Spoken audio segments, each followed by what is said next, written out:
Pemirsa, Presiden Prabowo Subianto menanggapi kritikan terhadap dirinya yang dinilai terlalu sering keluar negeri di tengah upaya efisiensi yang dilakukan pemerintah. Prabowo menegaskan jika lawatannya keluar negeri adalah untuk menyelamatkan Indonesia dari krisis minyak akibat perang antara AS Israel dengan Iran.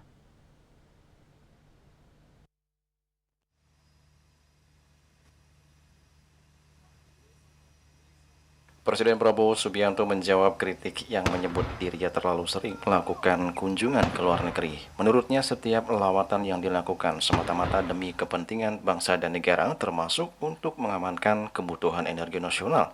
Pernyataan itu disampaikan Prabowo saat memberikan pengarahan dalam rapat kerja pemerintahan di Istana Merdeka Jakarta pada Rabu 8 April 2026. Prabowo secara tegas menyatakan jika kunjungannya ke luar negeri bukan untuk liburan, melainkan untuk menyelamatkan Indonesia dari krisis minyak akibat perang yang melanda kawasan Timur Tengah. Prabowo pun menyinggung soal kunjungannya ke Jepang beberapa waktu lalu yang disebut berhasil menghasilkan sejumlah kesepakatan dan kerjasama. Bahkan Prabowo juga mengungkapkan akan kembali melakukan kunjungan ke luar negeri dalam waktu dekat. Namun begitu, Prabowo tak menyebut nama negara yang akan dikunjunginya.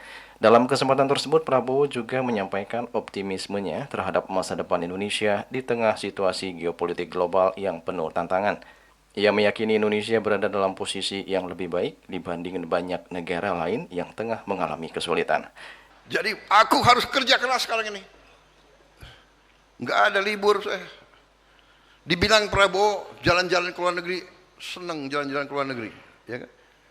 Saudara-saudara, untuk amankan minyak, ya gue harus kemana-mana. Kita ke Jepang kemarin ya. Kita ke Jepang, kita dapat. Ini saya berangkat lagi nih. Aku mau berangkat lagi nih ke sebuah negara. Nanti begitu aku berangkat, kau tahu kemana. Amankan juga. Tapi alhamdulillah sebelum saya berangkat, advance team tenang. Ya. Jadi saya ini confident. Nggak ada itu. Bagi saya Indonesia gelap, nggak ada. Ya. Indonesia cerah. Di saat banyak negara susah. Tidak, kalau ini nggak usah tepuk tangan. Ini. Karena saudara-saudara, Anda tahu, sekarang keluar gitu. Ada itu. Kalau terjadi perang dunia ketiga, negara mana yang aman? Indonesia termasuk papan atas loh.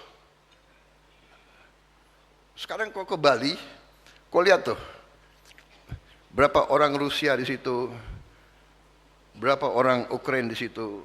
Ya.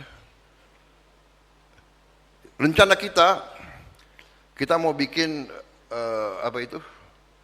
Special Financial Center. Kita lagi cari tempat. Julius Warte dan Ketut Sumadias melaporkan.